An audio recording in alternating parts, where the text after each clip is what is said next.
Well, welcome to the stream today. Thanks for coming on the podcast, my dude, and having the chat today. I appreciate that. Am I the guest? Do you guys do this like regularly now? Yeah, you're basically the Yeah, guest for the day. Okay. yeah. What do you guys usually talk about? I thought it'd be like ARPG Central, but Basically. I mean, Basically. Yeah. you got Tavern in the name and I'm playing Hearthstone, so people are confused. Oh, it's I Tavern mean, Talk. you remember the sit down podcast I had before? Y yeah, it Yeah, was gonna be like coffee time or something, but like Noogie had something like that, and then it wasn't coffee time anymore. exactly. So I made sure to take another name because I reached out to him and asked if he wanted to reboot it, and he wasn't sure. So I said, you know what, I'll just name it something else to not interfere. And then DM came around and I was like, you know what, let's just make this a regular thing. We'll have us to just call up a bud and have a good time. So it's exactly like we did with that show, but it's now called Tavern Talk and we're two people. So we're like Okay. a group of people rather than two. But that's it. Basically. And all of the questions, talking points, whatever you want to call them, I have is just ARPG. Last Epoch, Path of Exile, D4. That was about it. The icebreaker I have here is, so how far in the Power World are you guys? Because I know Ghazzy plays it. I didn't know if you played it. And from there, it's I all haven't ARPG. touched it yet. Haven't touched it yet. That's been a fun one. No. I've seen a few people play it, so I'm not. I kind of know what's going on. It's like Pokemon basically, except it's AI, so it's not Pokemon until the courts decide otherwise. Yes. Basically, Got yeah. it. Oh, and add in a Desert Eagle or two, and some slave labor, and then you got power. You know, I'm really not a guns guy. Anytime there's Yeah, I guns don't in know. a game, it kind of drops it a notch for me. Guns are like not they don't fill the fantasy. It's like I got swords and armor and hammers and mallets and shields and dude's got a pistol. I'm like, bro, let's reel it back a little bit. It is quite an Typical Canadian. upgrade when you go from a bow and arrow to an AR Mm. all of a sudden. It's a little shocking. They missed, a few years in there of technology progress, I feel like, with the game. What was think the reason they had? They said that they needed guns to sell it to the West world or something. So Americans wouldn't buy it if it didn't have guns in it, I think was what they said in the interview. I feel like games go too modern on guns, and it feels like they kind of went in that too. Like I want like the old musket blunderbuss, like aim optional, But if it hits, it's good. Shotgun style rifle. They have one of those. They have a musket in Power World, but it just takes like a really long time to load in. It's one shot wonder. Yes, Yeah. right. Well, if it's gonna do a lot of damage, it makes sense. It takes a long time to load. That was sort of a period of time that doesn't really get utilized in games that much, unless RTS. I guess there's some strategy games that use like Civil War period tech. But other than that one kind of gets skipped past to modern, future, or straight medieval. Yeah. I kind of like the whole medieval approach to things. I don't know why. Yeah, I guess it's because it makes sense to be able to go into a melee range in a combat situation in a medieval scenario. Whereas if you have rifles, there's suddenly no reason why you would want to be close to your targets ever.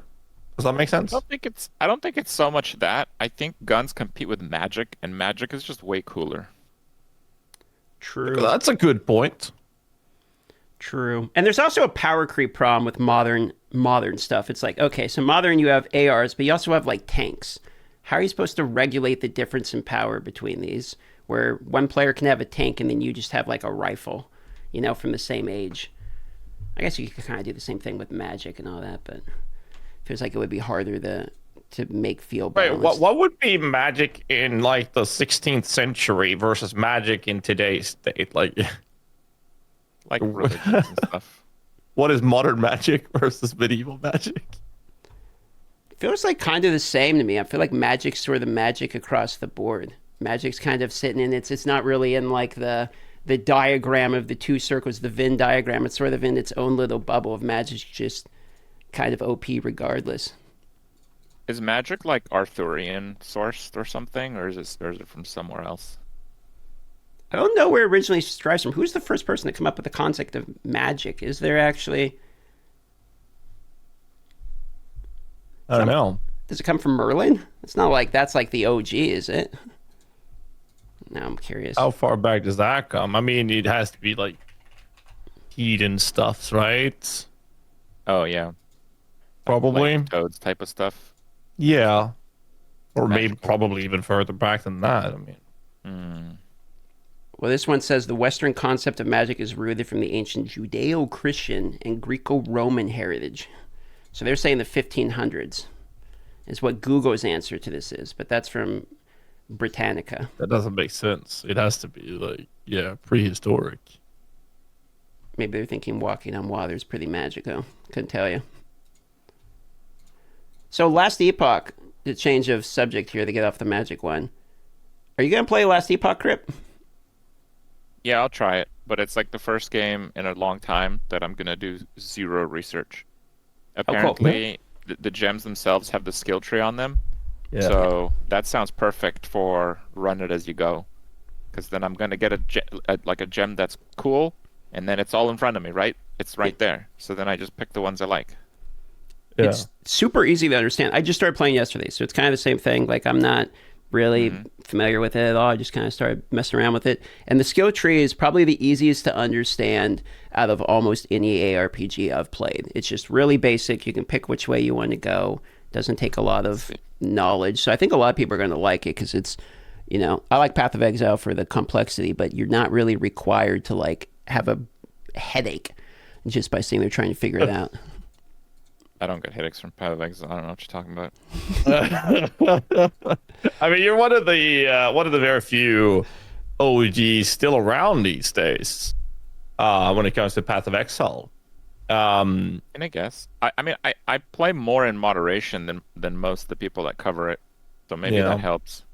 Like usually 4 or 6 weeks in a new league, I'm just not super interested. It's not like I don't like the game anymore. It's just usually something else picks up my interest. So then I don't really play PoE, and then they have their big announcement, like 2 months after that, and I'm fresh and I'm ready to go again. Let's go, right? So maybe that's part of it. I don't know. You normally play Ruthless, right? I played both a Ruthless and non-Ruthless this league, and playing non-Ruthless was a mistake. Like it was Really? really fun for like 2 days, and then it just got like really tedious to just loot everything. Like it's just really tedious. And I got to the point where my next upgrade was so many like hoops away that I'm like, no. My next upgrade was like replacing an already really good item. And there was like a path to get there, but I just at that point I didn't care. Like my weakest piece on my softcore character, it's still solo self-found. I highly recommend solo self-found if you're, you got a little bit of experience under you. Yeah. But yeah, like, I had like a fairly weak +2 helm, +2 minion helm. So my next upgrade was getting a better one. That one took me 20,000 orbs of alterations to kind of get the base going. So at the time, I had 30,000 orbs of alterations. So the upgrade was sitting right in front of me. It's right there, right? You just got to get it. And then I'm like, I don't really want to get it. And then I was a bit low on divines, so then I had to like juice like another 30 maps to get some, and then bam, I'd get like 100 more health in my character. Yes. So Yeah. at that point, it's just no. It's too much effort for too little gain. And yeah, I definitely hit that marker in PoE on normal PoE this league. Yeah. I kind of And then I basically quit and played Ruthless, and I got to 91, which again, as a comparison, is like over level 100 in terms of like time requirement. It's about like I think I used to say 90. It really depends on how much you die. It's probably between 90 and 91, the level 100 equivalent for non-Ruthless. So yeah, I played quite a lot, and I had a lot more fun there. It's just a lot more fun that your next upgrade comes from a monster that you kill. So you want better gear? Go kill stuff. You want specific gear? Well, go kill that specific stuff. And it's really interesting. Like in Ruthless, one of the best things you can do for gear is to do like Syndicate, because you have like the Okay. crafting thing. Yeah, Like it's like full on, except you get like 5 seconds. So the strategy is completely different. You get like one good stat, and then that's it. 89 life on boots, regal, exalt, exalt. And you just hope that one good stat and just 5 other affixes. Like this concept in non-ruthless is like, it's like, wait, your gear doesn't have 6 stats on it? It's like, yeah, your gear usually doesn't have 6 stats on it in ruthless. Yeah. So yeah, it just feels a lot better to play. So I think I'm glad you're I tried really it. But like Last Epoch when you get there, because it's like it's like you said, DM. It doesn't require so much knowledge and experience and thinking for the to play the game in a very effective way, but it's already considerably more interesting and advanced or complex, if you will, compared to D4. So it's like literally they're in between these two games, while still having some more advanced things like ceiling affixes for crafting, and you can go into the little bit more advanced parts of it that nibbles on the complexity that is Path of Exile, but not as much. So the US, without any information, going in blind, will provide you with that scratching that type of itch in that kind of genre of games. So I think you're going to have a lot of fun with that. Another thing that I like with Last Epoch when it comes to what we're talking about with Ruthless and loot and whatnot is that Path of Exile has, to some degree, target farmable item-ish, where you kill that specific stuff, whereas some items are completely random. Like, good luck! If you're lucky, you're lucky. Whereas in Last Epoch, there's a way for you to farm certain specific areas that will have a slightly higher probability of dropping literally anything. So if you're looking for a specific helmet, you can farm in an area that will give you a node or a map that will give you the reward of either a unique or a set helmet, which gives you a higher probability of dropping the one you're actually looking for. So that's something that made me feel like this is the first time I'm actually going to go in with like a solo self approach into Last Epoch. And I've always been a trade league player for the most part in both Diablo and PoE, unlike you being going into solo self and Ruthless, for example. I didn't realize that Ruthless and Path of Exile like neutered some of the mechanics that way in time-based. When the Syndicate, because I've done that crafting thing one time. Like everything. There's very few mechanics that are full on, and if they are full on, they neutered the access or like frequency to it. Like the Alva Temple is full on, which is pretty awesome because you get a lot of loot from the temple. But the Alva missions are far less frequent, and the temple itself is based on the average of 3 temples, not the average of your last like 10 temples plus 10 levels. So to actually get like relevant like maps or eye level stuff, you have to do it on your highest level maps, which then you face the difficulty barrier because in Ruthless your characters generally suck. So can you actually do a T16 Alva mission and kill the right guy and get to the door with the item?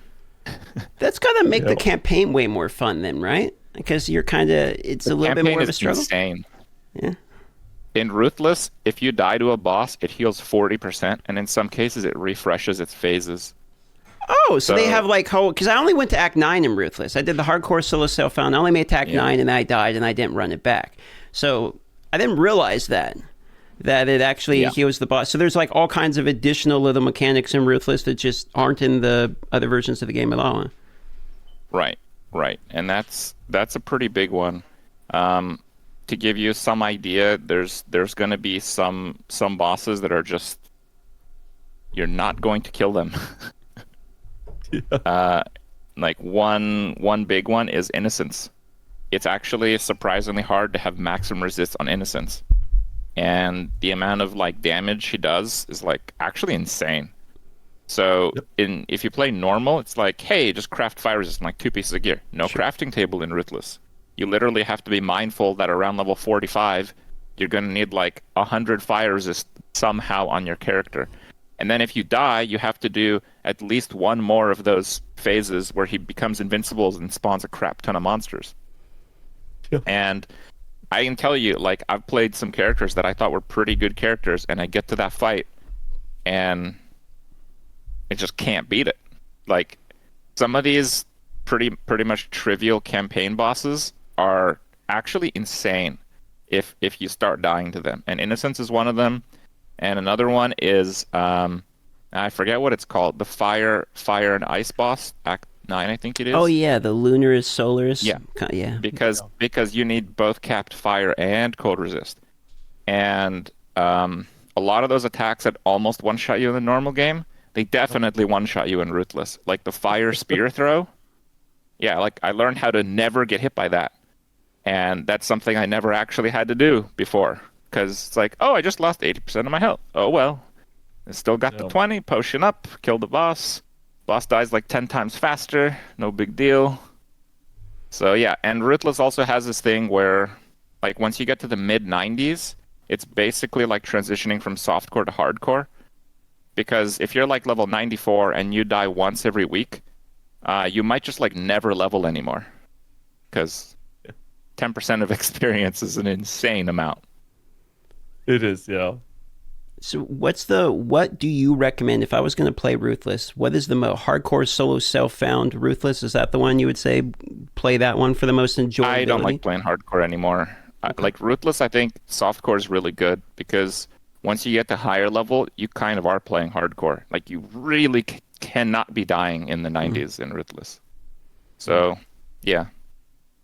The economy's got to be a lot better in Ruthless too than if you're playing trade, I would assume, if the drops are really that neutered. The thing is, in trade, people kind of target the really OP builds and they sell like carries, and then it's not so Ruthless anymore. Like a weekend, you see people with like, you know, like the Chayula armor with a good notable on it. And it's like, bro, like this is not what you signed up for. Like I've never even had one of those anywhere. Yeah. Okay. So yeah, like I know in the first issue of Ruthless, there was like a Hex Blast miner that just like insta killed Feared, and yeah, the gear was like yes. What the hell? Hex How did I Blast not miner. see this? I missed this entirely. Like I remember playing it and I got excited getting a support gem. So Hex Blast has like a 4 crit chance or something. It's terrible. But if you had the Sandstorm Vision, because it was the Sanctum, you could get like 100% crit mines Hex Blast. No. That's crazy to get that in Ruthless to that point. Even with carries and selling it. I mean, it takes time for people to get to the point of feared carries, even in a softcore trade league. For some people, I imagine. That's still a pretty aspirational end game goal in a trade league environment. To hear that being done in Ruthless, I actually never heard about that. That's crazy. All the bosses haven't been downed in Ruthless, though, right? Like, not all the Uber. There's still some bosses that are yet to be killed, or is people fully completed it by this point? Probably by now people have. The truth is that from a gear standpoint, the Uber bosses aren't like great. Like the Uber bosses they usually have a good drop or two, but that's usually like the 1-2% drop. So in Ruthless, it's like you're gonna kill 50 Uber Mavens? Are you? Really? Like I got to level 93 in the first Ruthless on a Righteous Fire character, and I was trying to get like the Fire Shield from Exarch. Because that's just an insane item on a Juggernaut. I mean, you guys know that. Anyway, so it took me like 5 kills, but that was a lot. Because in Ruthless, it's actually pretty hard to sustain maps in the high end. Like, you always have to really push the limits of map sustain, and it always hits that difficulty barrier, because again, your character sucks. So, it takes 50, I believe, maps to unlock an Exarch kill. But 50 maps, 14, 15, or 16, like these maps are actually rare. No. So the amount of times you even fight that boss is significantly lower. Fair. So then Ruthless has got to take even more time to grind. How do you manage to do Ruthless every season, or when you do it, if you don't play the season as long as you're saying as some other people? So if you're only playing like 4 weeks or something, is it pretty hard to progress during the time you are playing the game if it really takes that many maps? Usually if you're like going ham, you know what you're doing, you know how to kind of balance like the difficulty versus like map sustain. Okay. Well, I guess you'll have to see that light. Um, I think and you also get a bit lucky, you can do at least one of the pinnacle bosses on like day 2 or 3. Oh, wow. Okay. Because That's the pretty first one effective. is not 50 maps. The first one is 1 tier 11, 12, 13, 14, 15, 16. Okay. Yeah. But Okay. you still need a character strong enough to kill it. Yeah. And you There's that. better hope you kill it that first time, let me tell you. Because if you don't, You're in for a long session of waiting. And I get Yes. that. And that's your stone as well. I think you only have to do a few maps to get another invitation, but like usually when you do your first 16 to get like your first attempt at one of the Uber bosses, it's not like softcore where it's like, hey, I just got like 10 other T16 maps, whatever, right? Usually when you're doing your first T16, it's because you Harbinger orbed it and then it corrupted from a 15 to a 16. Like that's your first T16 map. You got like nothing else. So yeah, it is interesting. Does that change? Crazy. Oh, go on, Go ahead. Ghazzy. How you take it? I was just gonna say, does that change the way that you end up building what you can handle? So, like for instance, I don't build immunity to reflect when I'm playing hardcore solo self-found. I just don't do the maps that are reflect. So when you playing ruthless, do you find yourself like, I'm gonna make myself, reflect immune and all these things so that the viable map options are a higher percentage? So reflect is actually not like a total wall when your damage is like a lot lower. Like spell suppression and spell block actually counter reflect pretty well. Like I play Absolution a lot and I usually get the spiritual bond. So like the actual cast of Absolution is doing like, like a couple 100,000 damage. But with cap spell block and resist, you actually don't one-shot yourself. So you can still do maps if you're like extremely careful and you don't hit like 5 mobs at once type of thing. But yeah, you kind of want a way to handle any map mechanic because you can't really afford, like there's very, very low currency. You can't really afford to be rolling maps all the time. So if you like Alka map, good luck. If it's like no regen, turn off Righteous Fire, get a mana potion. Okay, that answers that question. Like, yeah, hearing you talk about like the overwhelming preference of playing Ruthless over the other game modes in PoE. Well, Epoch is obviously there. I believe, I'm not sure what their plans are, but there's a masochist mode. It's nowhere near Ruthless, but it's making it harder. Now, I have tried, I believe I'm allowed to say this, so let's cross my fingers here. The current state of what I've seen is really hard compared to what we have access to in the live game right now. So it's actually really, really hard. And I'm very excited for that. So, I guess is my. I don't know anything about the game, and I'm sure a lot of people watching don't know that much about the game either. So what do you think makes it hard? Do you know? It's just the damage scaling. Like enemies take much longer time to kill, and you don't zoom through and one-shot things. And they made in the current state that I've tried out is just making things significantly harder. So you actually have to think about what the enemies are doing. Like you mentioned with the fire lightning boss, you had to make sure you dodge certain abilities or you would get one shot. That's literally how the game feels that I've played right now, and it's really cool. But to further the question that I was going to get to was, with that in mind, since you haven't touched the last Epoch yet, you have played a lot of D4, which is, from our experiences, literally on the opposite side of the universe. Like it's in a different realm. It's a different dimension. Like, how do you make D4 entertaining for you, coming from a player that enjoys Ruthless as much as you do? This is a question to me, right? Yes. Okay. So the D4 is kind of a game that it's a lot easier to like make a build compared to like PoE. But for whatever reason, people aren't making them. The amount of like meta Andes in D4 is astounding. Like I set out to play a companion druid this season, and no one's even attempted. Like I couldn't even find a build to go off of to like optimize it further. There's like nothing on the ground. No one's even attempted to play this crap. And yeah, it wasn't that good, but actually it was like one of the best leveling builds, and people watching were like, "What the hell?" Like I did what is it, the T4 attunement guy? I did it like level 55, and he died in like 5 seconds.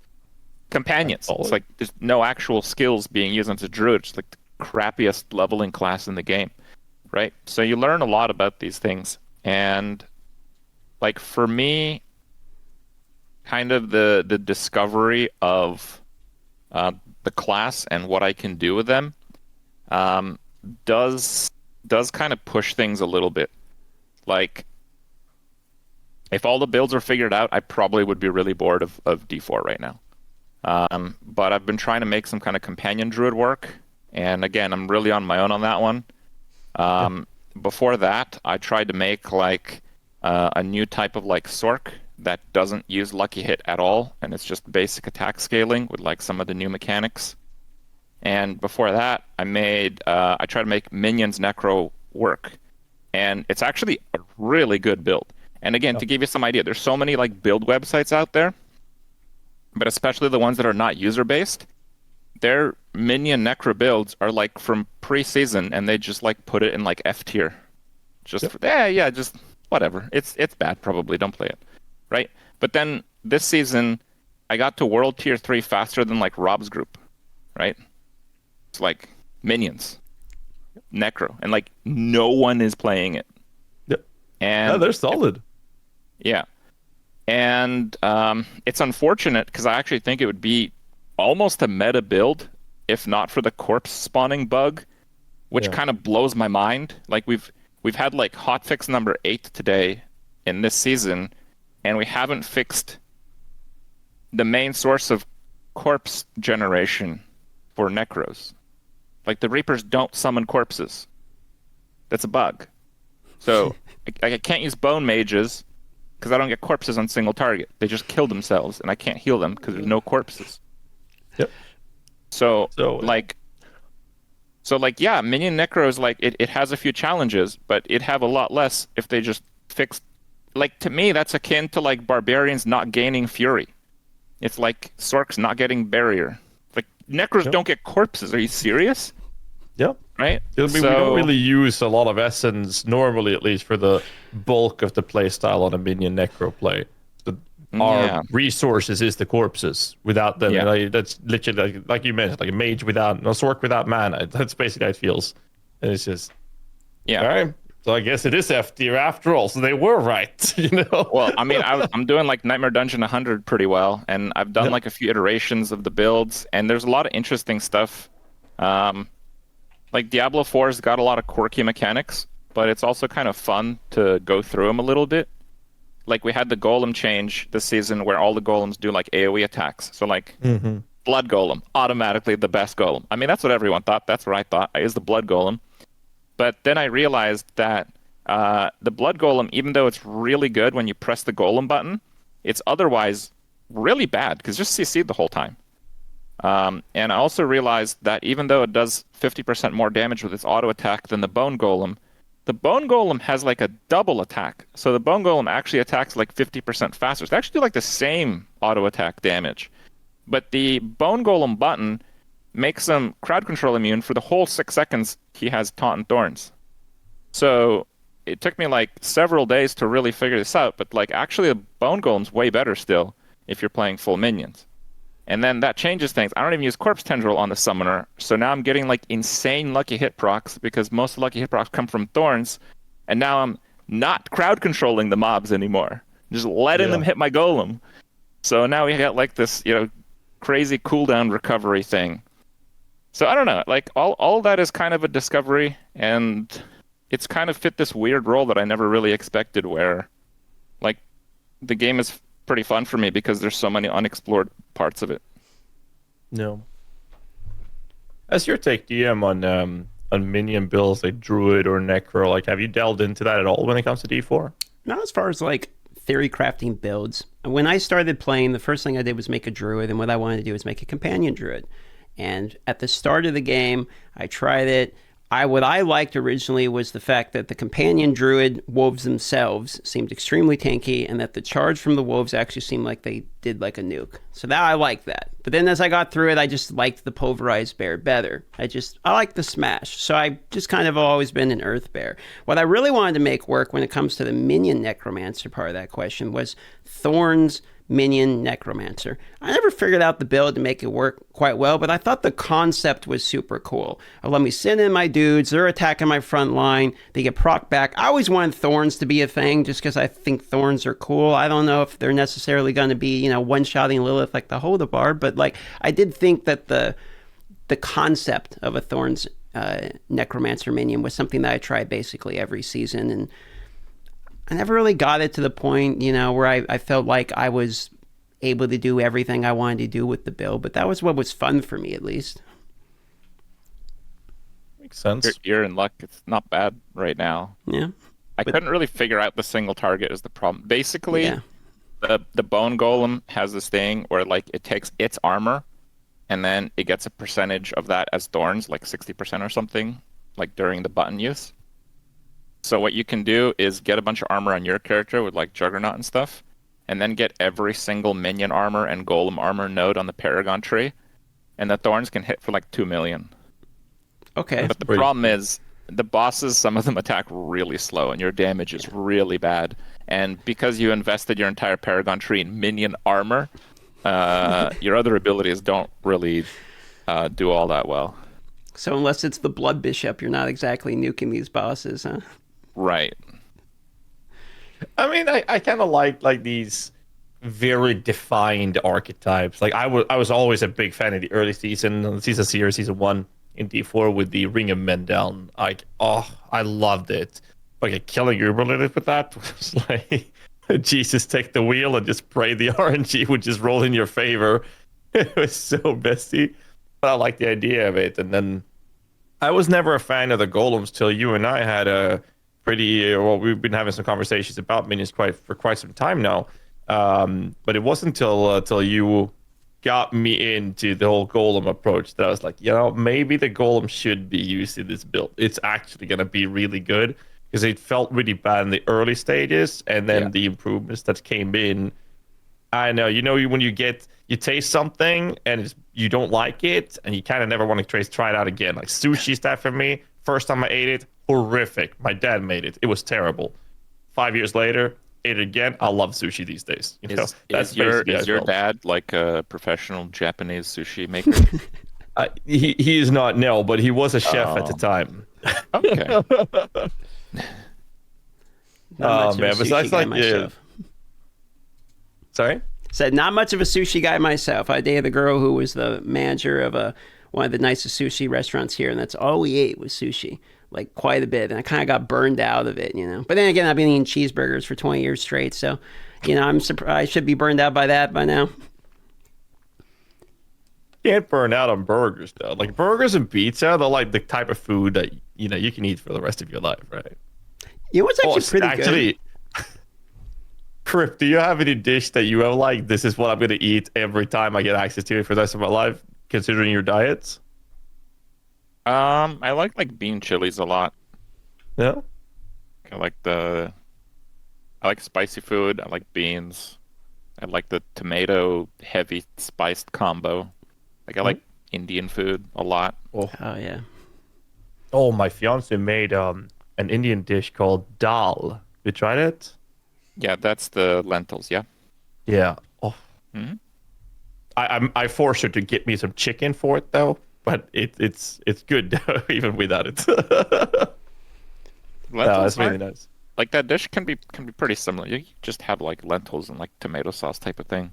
Lentils are just kind of annoying to prepare because like if you get like the ones they pick, they often have like little like dirt and rocks in them. Like it's really hard to really clean them, and those aren't fun to chew on.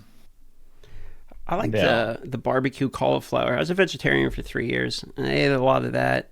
And I always thought the Beyond and the Impossible were like okay, but I couldn't really get into those as much as it seemed like the other people really could. I thought they were like all right, but the cauliflower I thought was better. Definitely good. I'm a big fan of curry as well. Curries in general. That's really nice. I'm a big meat guy though. That's my problem. Like I I love mean, a lot of meat. people are. Yeah. I'm more of a bread guy. But going back to the conversation about enjoying things for long periods of time, the kind of Ghazzy asked you about D4, I wanted to ask you one about Hearthstone because, low known fact, before I even made my first YouTube video, I actually watched you every single day because you came on at 7 p.m. my time and you were playing Hearthstone. And I was super into Hearthstone at the launch. So I watched you play Hearthstone every day because you have a really consistent schedule. And I know you've been playing Hearthstone like, I want to say 10 years at this point. I don't know if that's accurate, but it seems about, I think, 2013, if I'm correct. And, Yeah.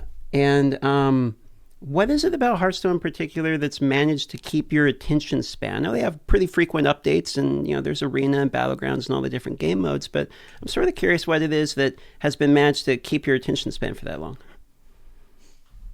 Well, it hasn't really been one thing. Like the whole general gameplay, like the standard gameplay, that didn't really last very long. I don't really play that like full time for like 6 months.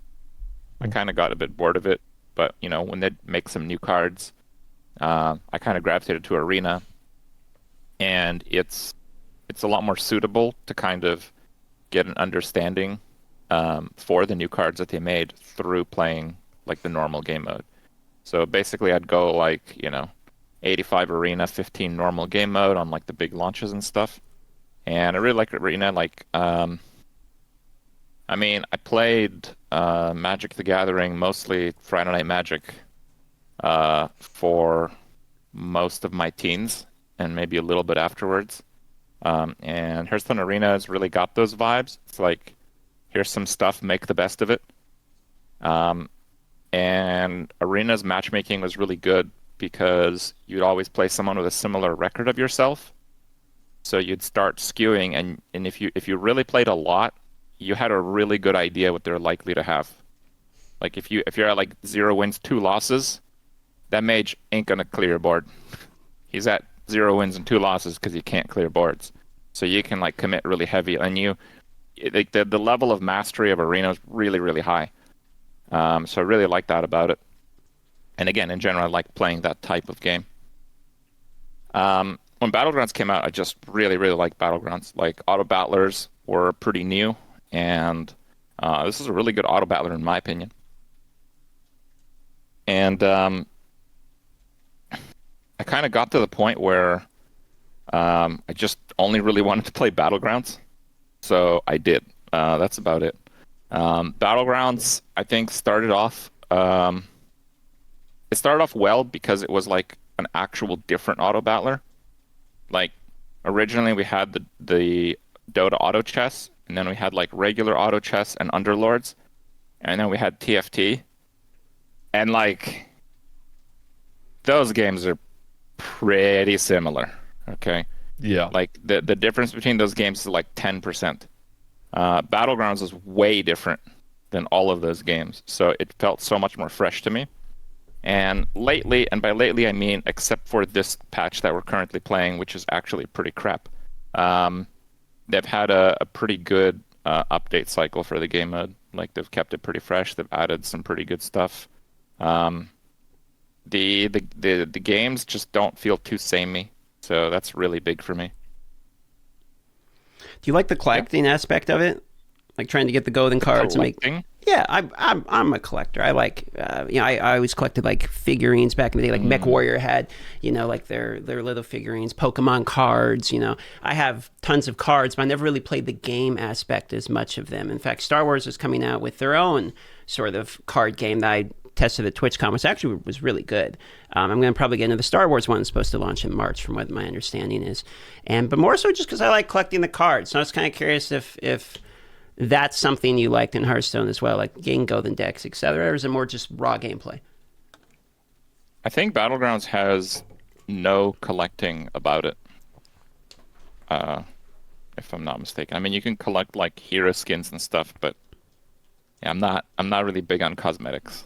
Okay. Like when I play PoE, the cosmetic round happens like 2 weeks in. Until then, I don't equip anything. All right. I Fair enough. actually like a lot of the PoE gear skins. Like you get like a Crusader plate that it's like a literal plate of metal with like a belt strapped on it, and then you put it on your character, and it actually looks like that. Yeah. That's awesome.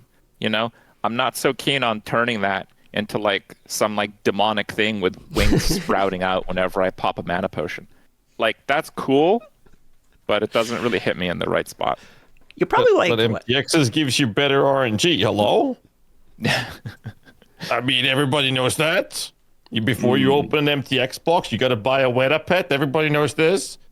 You know, I don't know. Like, I'm the kind of the opposite of that. I feel like when my character is bad, that's why PoE's in business, right? True. But like my character, when it's bad, it doesn't deserve to be floating on the ground. It doesn't deserve sexy wings. But when it's geared and it's performing, it has now been rewarded with being equipped by MTXs. Like I'll spend half an hour and be like, you have deserved this, little girl or little boy. I'll play witches mostly. Like I love that archetype. So I come here, we're gonna put some clothes on you. You've been naked for too long, and we start dressing her. Like, look at this wing. Take this. You need pants? Here, we got some pants for you. You know, like just shove everything on it. Get the pets out, the portals. Before that, You gotta I feel like the main cosmetic that I do is like I want my character to look kind of consistent when I do apply the MTX, and then I want something that lets me see it a little bit better among my army of minions. Those are like the requirements. You'll probably like less Epoch's cosmetics, I would think, or not necessarily their MTS cosmetics, but what your character actually looks like, because it's similar to PoE that way, where you put on playmail, looks like playmail. Like the gear doesn't actually look bad. You look like whatever character style you're actually playing. At least I was playing sort of a sword and board paladin, basically. And I was noticing that pretty quickly. It's like, hey, this actually kind of looks like a dude in armor. Like I don't have some weird unicorn hat or something with the gear, and just because it has +2 stats. So I think the cosmetics in Last Epoch look pretty good too. They do, yeah. The improvements on like the graphics over the last couple of years have been absolutely fantastic there as well. But no, they look really good. I think they've like Path of Exile has also stepped up a really, really big step up in terms of MTXs ever since they introduced like the battle pass, right? The specific unique items. MTXs have just been phenomenal. The boxes they released have just been complete. Like a big step. It's no longer just a visual thing. There's a lot of other effects going on or other impacts to it as well. Like a large variety, like the ant pet, for example, running in a line, following you, or the sandfish pet eating, consuming corpses, growing, do floating corpse, just body armor. And I don't know. I think it's pretty cool with the way they've improved the MTXs. Like I'm a big really fan good job of with MTX, but they have to, right? Yes, I mean it's what makes the lights stay on in the basement.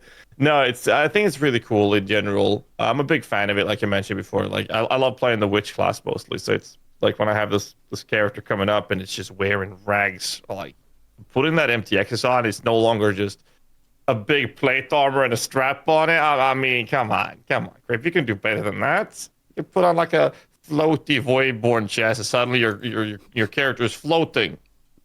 It's cool. I mean, you gotta give your character some love, some respect.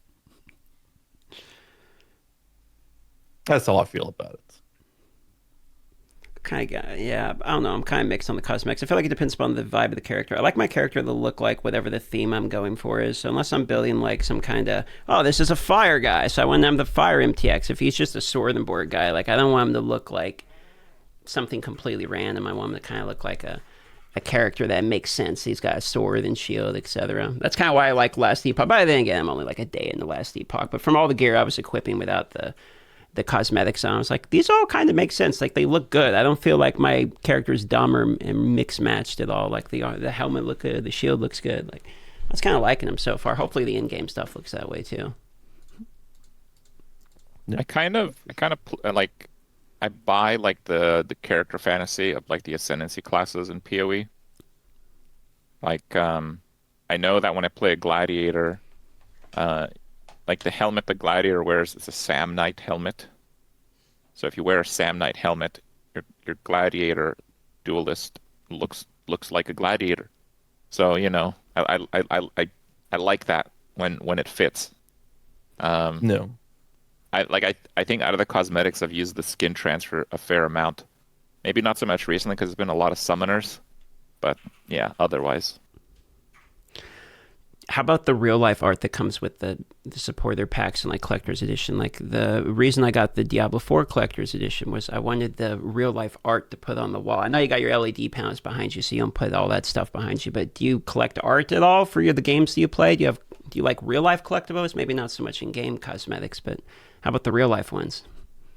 Well, listen, DM, you just keep doing what you're doing, and you fast forward 10 years, and you're gonna have a basement full of WAG. And the collector's editions aren't going to hit quite the same. Okay, yeah, no, to be honest, I get it. The first box I got from a company, I was like, this is so cool. I'm going to keep this hat. And then, like, the 30th one, I'm like, where the hell am I going to put this damn thing? Fair point. I know what you're saying, Kripp. I had some help moving today. I just moved in. That's why the lights and everything is so scuffed. I do apologize for that. So I got my own streamer cuck shed, and I got some help moving from the apartment. And I found this collector's edition for Diablo. I think it was the Diablo 4 one. The paintings, the books, some candle, and stuff like that. I just looked at it. I was like, I don't even know where I'm gonna place this. My fiance refuses to let me put the paintings up or frame them and put them up in my daughter's room because they look demonic, and that's not good for her apparently. So it's like, okay. I mean, I don't think she's without reason there. Yeah, that makes sense. To be fair, my daughter's middle name is Lilith, so I figured it would make sense to have a poster of Lilith in her room. I thought that was fitting. But no, I had to agree with her because she's more reasonable and more sensible than I am. Anyway, so the guy that was helping me move, he was like, oh, you got this collector's edition thing in this box. This is so cool. I'm like, can have it. And it just felt so good because I had no idea where to put it. So I know what you're saying. But I remember when I got it, I had like this super exciting feel. It's like, yo, this is so cool. Open up. I'm going to put this everywhere. And then it just down the box it went, and it just stayed there for a long time. I don't want to like discount its meaning. Like when I get something and you can tell it's like cool or it's like it's quality, you always recognize it. That feeling never escapes me. But the I must have it collectability part, it's not as strong as it once was for me. That's fair. I feel like what happens is I get sold on the hype of the marketing. Like, I'll give you an example. So, like, the Starfield watch. I saw this thing. I'm like, I got sold on the Starfield bandwagon. I'm going to love this game. So, I pre-ordered this watch. I'm like, this thing's going to be great. I'll wear this. I love watches. I don't buy them, but I love watches. So, I'm like, I'll wear the watch. I get it, and it's just been sitting in a case. And I wore it one time, and I don't do anything with it. And then I was thinking, well, this is going to be another pile of collector's items that probably have no meaning to me in about 3 weeks, and that's exactly what happened. So I get it. Can we see it? Yeah. You could, but it is at the house that we're moving to. So it's already been moved. Unfortunately, that's all this stuff is empty now, and I just have to. The van comes here on the 12th, and we're moving all the big items. But the watch is pretty cool. About Blizzard Wrath of the Lich King cards. Yeah, so at BlizzCon they had these like Wrath of the Lich King classic cards that they only sold at like BlizzCon and one other convention. And they were like $30 a pack, and you get like all the cards in one pack, but only one of them is like shiny. So I bought 30 packs. Jesus. So did you get 15 of the same ones being shiny, or did you get all 30 shiny? You have the shiny. Yeah, I'm missing like 7 of them, and someone did like the odds, and it's like these are not randomly distributed. How was BlizzCon? You went to this BlizzCon, didn't you, Kripp? Yeah. You enjoy it? What was your take on Blizz? I was really, really wanting to go, but I got extremely sick before going. I thought I probably shouldn't be coughing over people on the meet and greet. That'd be a bad look. So I ended up not being able to go. But I think what happened is because there was such a gap with COVID, like a lot of events didn't happen for like 2-3 years. I think it was going to happen for 4 years.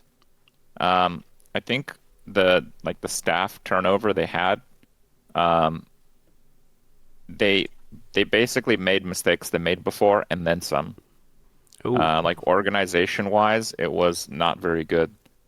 Um,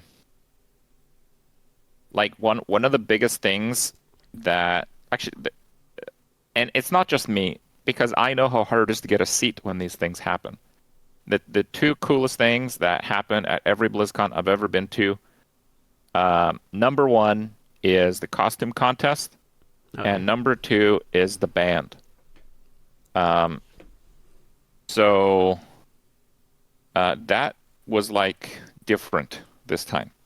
So the costume contest was bundled with like a whole bunch of other like art contests or some crap that I just care a lot less about personally. But again, I've been to like 10. I've actually been to 10 BlizzCons, by the way. 10.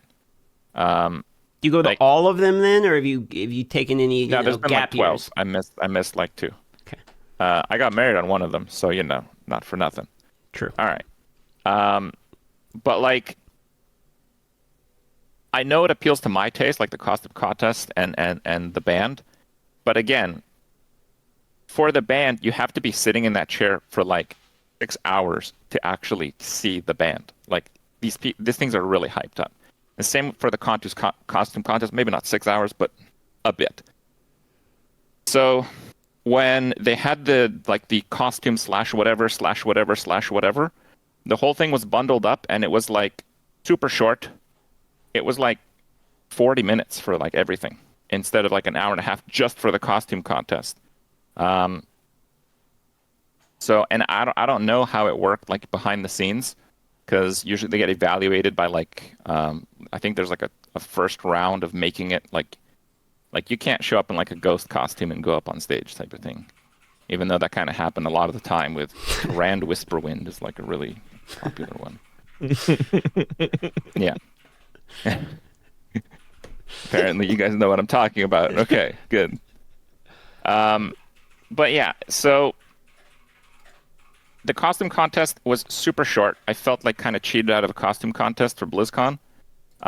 Instead of there being multiple stages, so you'd go like costume contest, you'd go watch Artosis cast like StarCraft and just, even though you haven't played StarCraft in like 15 years, like, yeah, you know what's going on. Artosis is awesome. Tasteless is there, all that. So that didn't happen. They didn't have a StarCraft event. Apparently the Overwatch event, someone was just posting updates on Twitter. Like the Overwatch event wasn't even online at all, just to give you some idea of the organization level. But they only had one stage, and because they had one stage, instead of like something always happening, it was like something happens and then you just wait 45 minutes of literally nothing. They played like the World of Warcraft What's Next trailer. Man, I saw that trailer at BlizzCon like 50 times. I never want to see that trailer anymore. It's a good trailer, but I've seen it enough. And yeah, the good stuff got really shortened. The band, instead of like, let's back up. Who's played at BlizzCon? Like Foo Fighters, Metallica, Linkin Park, shit. Ozzy Osbourne. By the way, the band to top all of them, Jack Black and Tenacious D. Oh all no! of them. Jack Black was there, dude. Did he play the metal? He's ridiculous. Yeah. They had Weird Al Yankovic. Okay. What's that? Tool? Oh, Muse. Yeah, not Tool. Muse. Yeah, Muse was there. Yeah. Anyway, so this time it was less Seraphim. Okay, last one they did like 3 smaller bands, but they kind of had like an angle to them. Like one of them was Hodor's new techno gig. So like, I don't like techno, but do I want to see Hodor's version of techno? Yeah, kinda. I want to see what it's about, right? Yeah. Yeah. This time they had less Seraphim, and instead of it being a 2-hour contest, I didn't know this until afterwards because we left after like 2 songs because it's just really bad, in my opinion. Again, whatever. Their concert was half an hour. So what? Like, yeah. Like 3 what songs. happened to the rest? Yeah. And like, again, I want to kind of bring some objectivity here because I don't want to be like, oh, K-pop, old man Kripp hates the new stuff, right? I try to look them up. They didn't exist a year ago. Like, the band didn't exist a year ago, right? So when you compare them to like Metallica and Ozzy and like, right? Yeah. It is a big gap. Okay. I don't think I'm unreasonable to suggest that it was different, right? I don't think I'm unreasonable.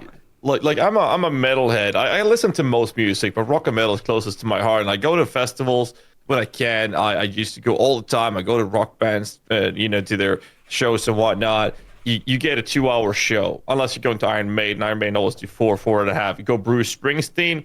He would play for 10 hours. They would drag him off the stage if he tried that, but he would. Like, it's crazy how much value of entertainment you get to go to these shows. To hear you say they had a show for 30 minutes, you're just warmed up at that point. Like, what's happening? That's crazy. We have just a new perspective on the 30-minute concert. Apparently, a 30-minute concert is 60 TikToks long. So, it's just a different frame of reference. I'm getting the vibe that you're into music a little bit, Kripp. That's something I didn't realize at all. Oh yeah, I just don't play it on stream because I'm still getting burned on music on like using it in like YouTube videos and stuff. Like people ask me all the time for like my old WoW videos, and I just took them down because like when I made these WoW videos, there was like a library of songs that YouTube owned. And you could either download the songs. I think it still has something like this. Yeah. Or you could overwrite the audio on your video. It's called like the audio swap library. Yep. Yeah. So when I made my WoW videos, I just combed this library for all the good songs. It took forever because it's a lot of maybe not bad, but a lot of like very indie stuff. Yeah. Not entirely, but a lot of it. And didn't have like a great search system anyway. So I went and I combed through it all, and I just found some songs that I really liked, and I used those in my WoW videos. And if you fast forward up until like a few years ago, we just have like people starting to claim my videos.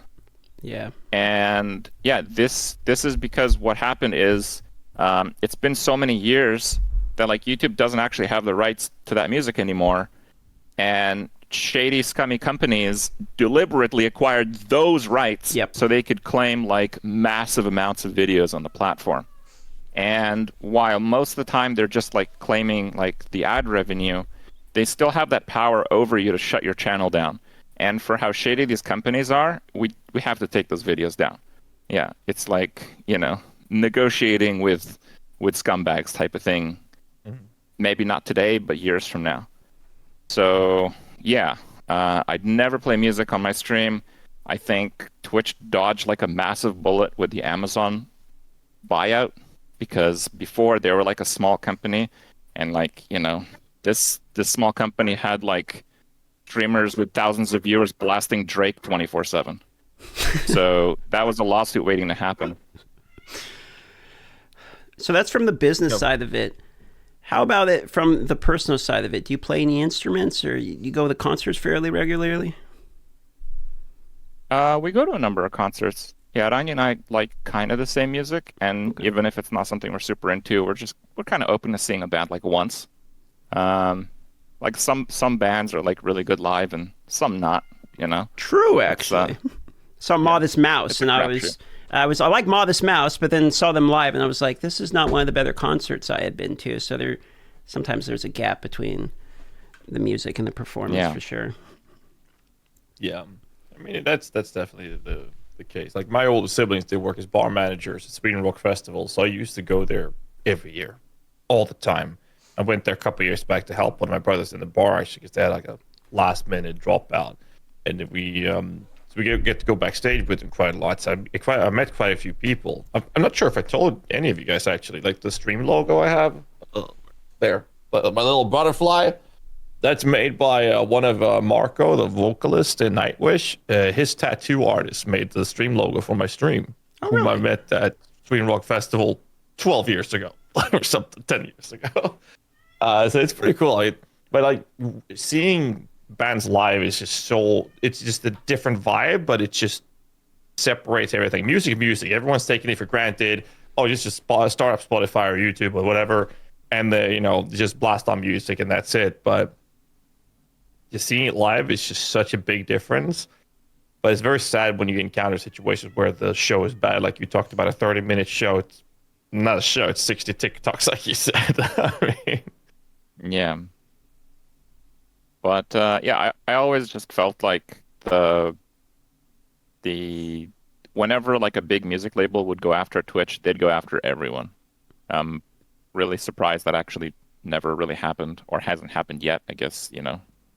Um, Well, you make a smart point about the companies Yeah. acquiring outdated IPs that then they go after the copyright. I didn't think about that at all, to be quite honest with you. A lot of the stuff I use is just video game music because I'm trying to avoid the same problem. So my logic is, well, if it's in the OST, like Skyrim OST or something, like if you can play the game on live stream, I'm probably not going to get copyrighted for using the music from the game. So I just try to do that stuff. But a lot of stuff I listen to that's is not always the case, by the way.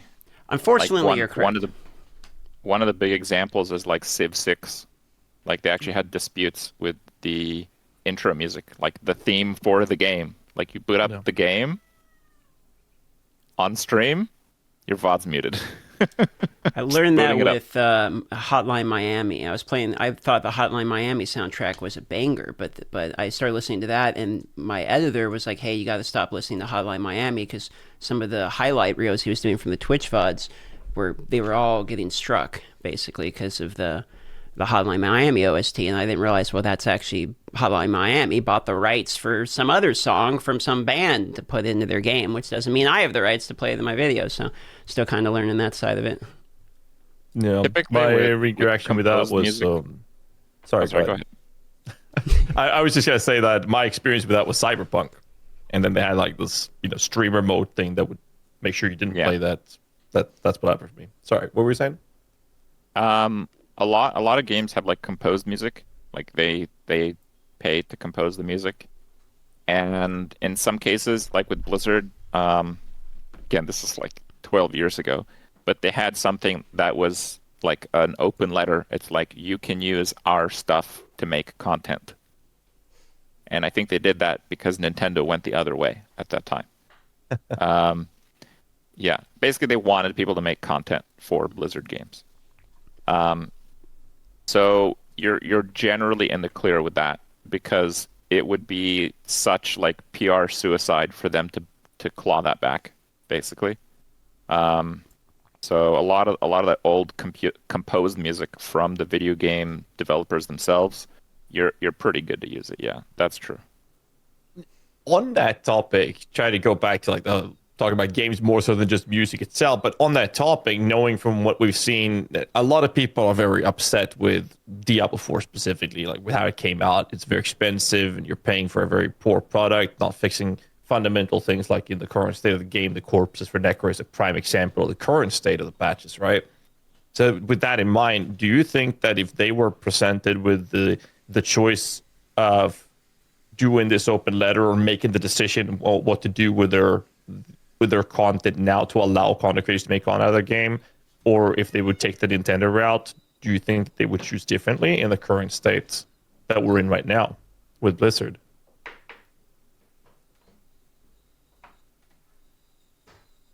So if Blizzard went back and started like copyright striking videos that painted Diablo 4 in a negative light, you think that would go over well? I think that would have the opposite effect. That's like the Barbra Streisand effect on that one. It'd be the worst thing that they could do from a PR standpoint, in my opinion. Yeah. It wouldn't help, I don't think. I guess then we have the other problem is that Microsoft owns them now. So not Blizzard, Microsoft nowadays. Sorry, but yes. No, I don't know. It just feels so awkward with like specifically when it comes to like D4, because it feels like they care more about the value of their stock to the next quarter for their shareholders rather than the next 7 quarters. Does that make any sense? Well, it's not they care, the shareholders care. short-term profits is kind of like baked in the stock market. Publicly traded companies are just gonna work that way. Like if Blizzard made it like super clear, that's like, okay, guys, short term, our company's gonna tank, but a year from now, we're gonna be better off. They're getting sued. Their shareholders are definitely suing them. But like, if you owned the company and you didn't need the money right away, you'd be like, sounds good to me, boss, right? But that's just not how it works. Sad but true. I mean, I guess that's the inevitable result of a company growing to the size that they're at, right? Would that be fair to say? Because it seems like that's like the trajectory that's happening across the board, and it's hard to stay clear from.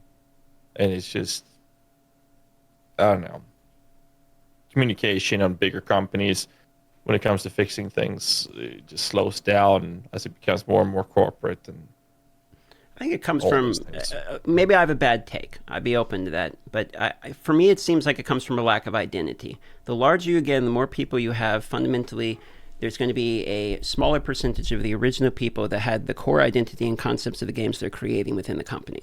So if you have like a small team that is creating a game with a vision that's fairly small and the communication between them is direct, that will slowly get diluted as more people are acquired by the company.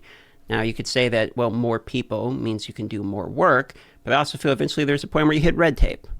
You know, I don't really know at what point you hit the balance of small enough team, clear vocal point, clear idea of content, and clear execution versus we need more people to be able to execute these plans faster. At what point does it actually go the other way and start slowing things down? I don't know.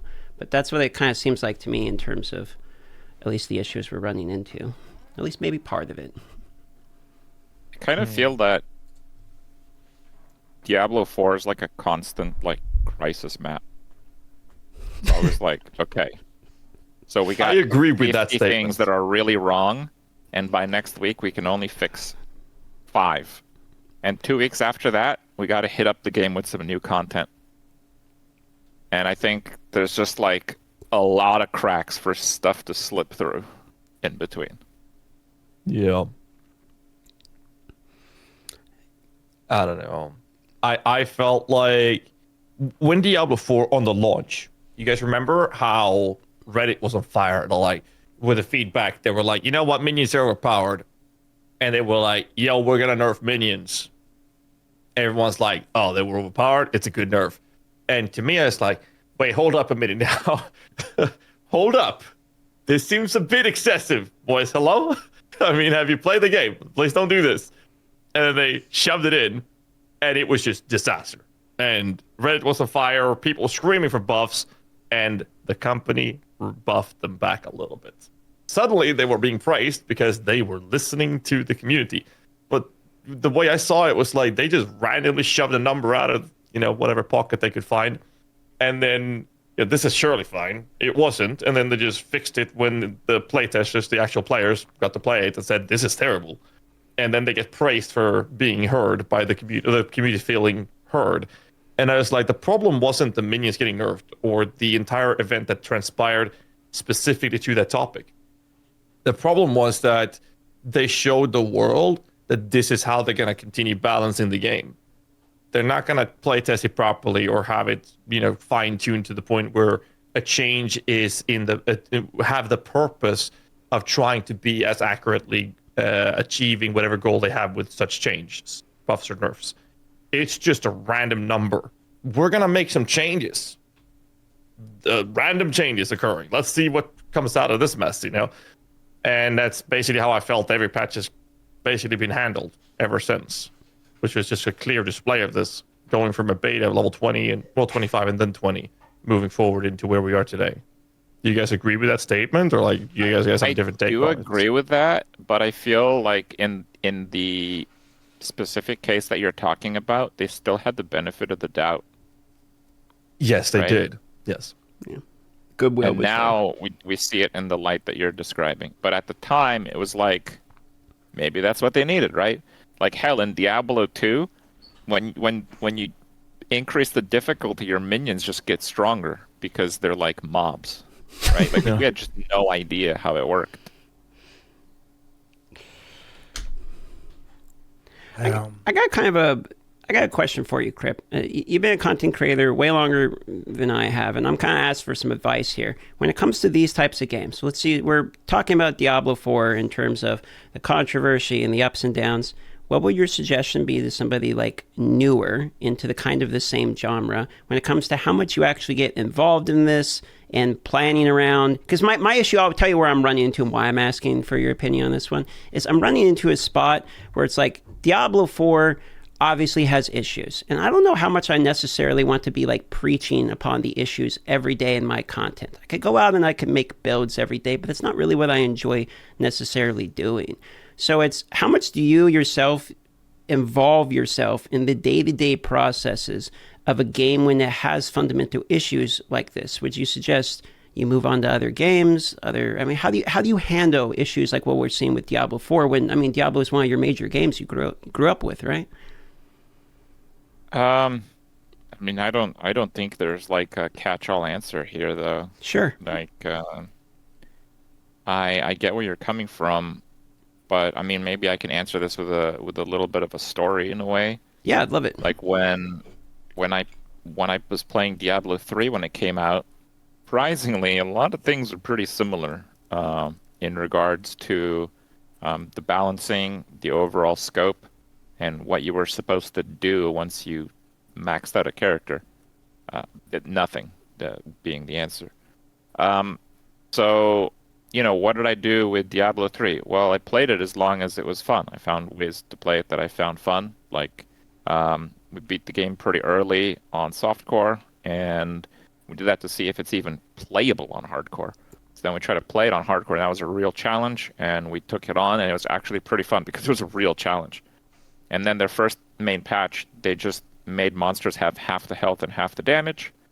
But because a lot of characters had block, and the block in Diablo 3 is based on the amount of the shield. So it'd be like 75% of the time you'd block 30,000 damage from the hit. But then when the monsters do 30,000 instead of 60,000, they go from dealing lots of damage to not dealing damage. So that was kind of the change that resulted from that patch. And shortly after, they did like the Paragon levels. So we gave that a try. And like a few days after Paragon levels, I just like, when I was playing the game, my brain was like shutting off. It's like, yeah, I'm not doing this. So then I just quit, right? But then, if that's what gives you viewership and you value viewership over what you're doing, those are like really personal, nuanced questions that you're going to be asking yourself. I think when it comes to like Diablo, the IP is still strong despite a lot of the shortcomings of Diablo 4. There's going to be people that are going to tune into YouTube to learn about what's happening in Diablo. So at the end of the day do you want to be one of those people, and is your enjoyment of the game worthwhile enough to take that journey, right? And that's not going to have the same answers for everyone. Well, I appreciate you attempting to answer that because, I like I said, I watched you before I even ever made content, so I knew I wanted to ask for at least a little bit of advice since I had you on the ringer here for a moment. So I appreciate the insight there. Thank you. For me, I swapped over the Path of Exile. That was my answer because I kind of hit the same boat where I got bored, and I was like, everyone keeps telling me to play PoE, let me try it.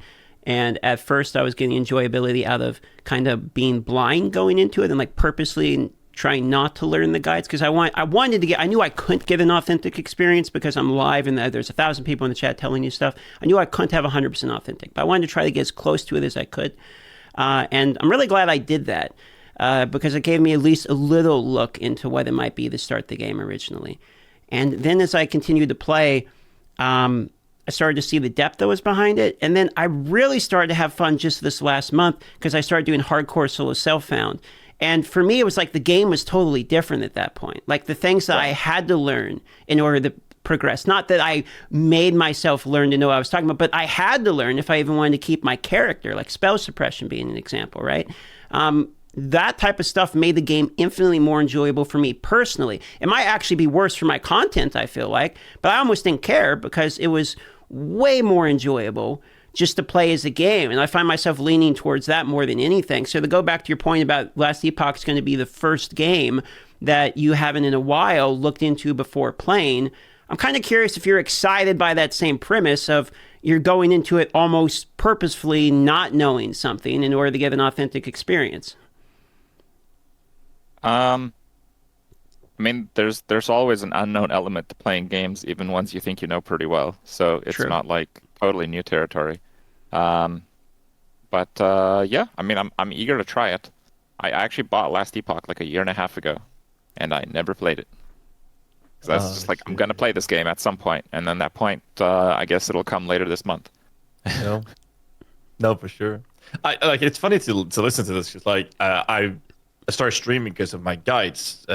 Soon to be 10 years ago. I'm on your heels here, Kripp. I'm coming. Yeah.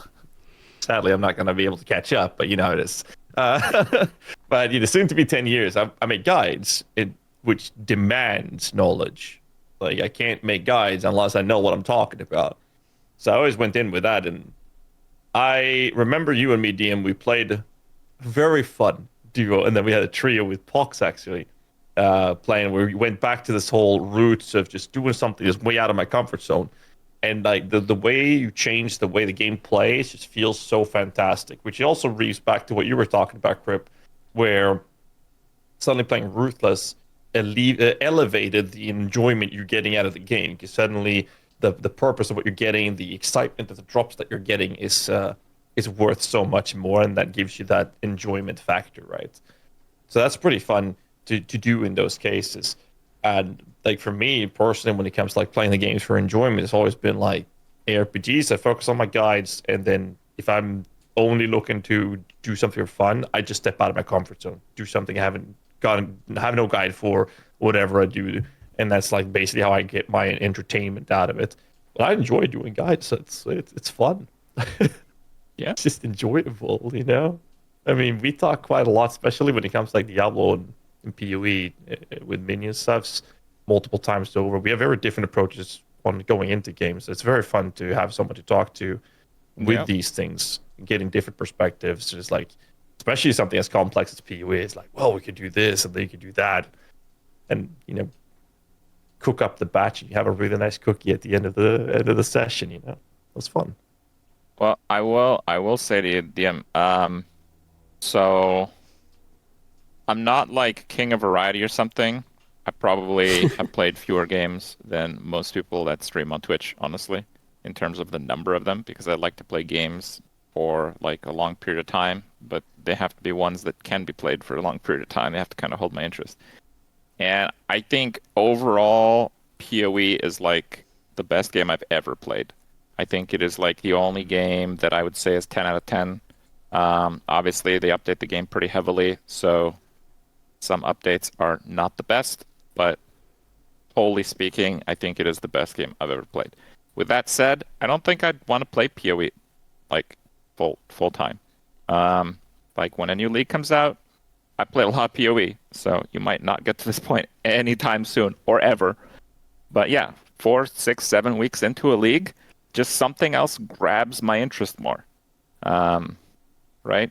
So just games have like different kind of things that they hit.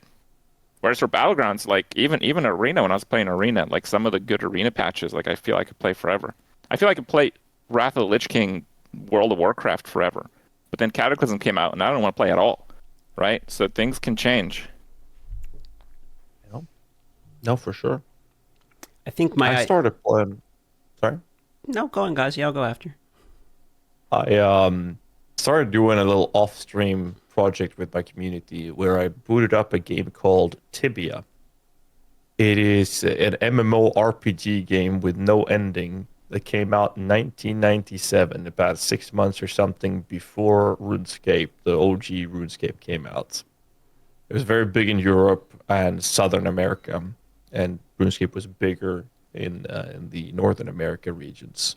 And I was just that nostalgic. Like every time I have a couple hours spare, I'll play with my community off stream now.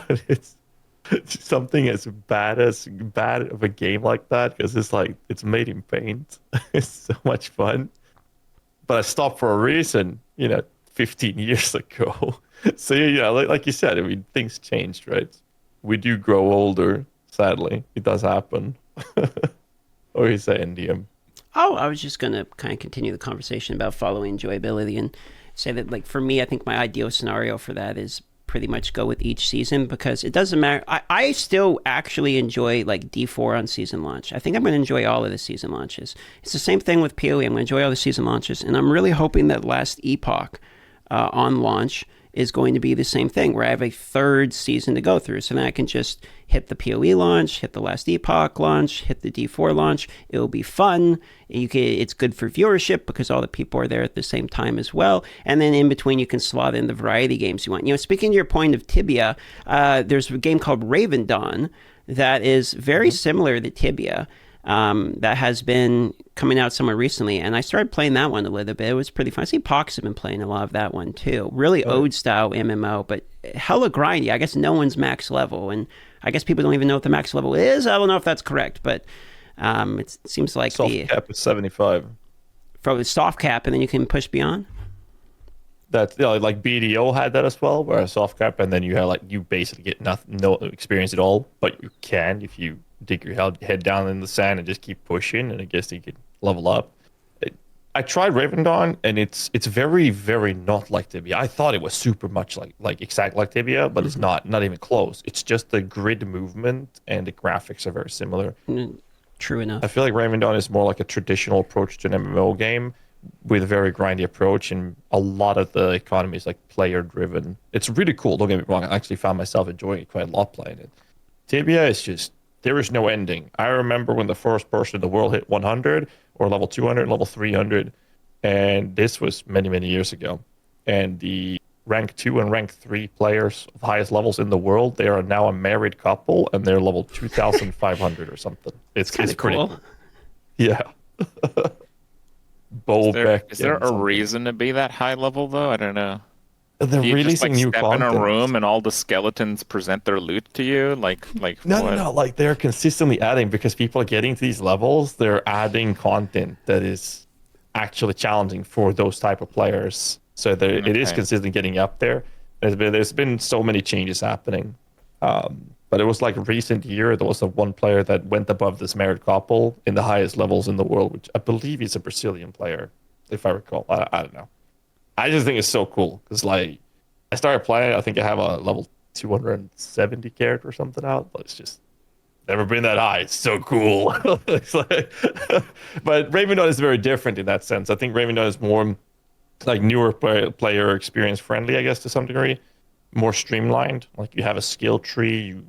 You have like heals. You can have like parties and whatnot. In depth, but very indie, and the graphics I think would turn off a lot of the people. You know what I'm curious about too is, were either of you guys excited by Blizzard's survival game that got canceled? I don't know if either of you were much of survival players. You were not really too much in survival. Like I love it. They said go ahead on Diablo 4 launch, and they said this game's not good enough, so I believe them.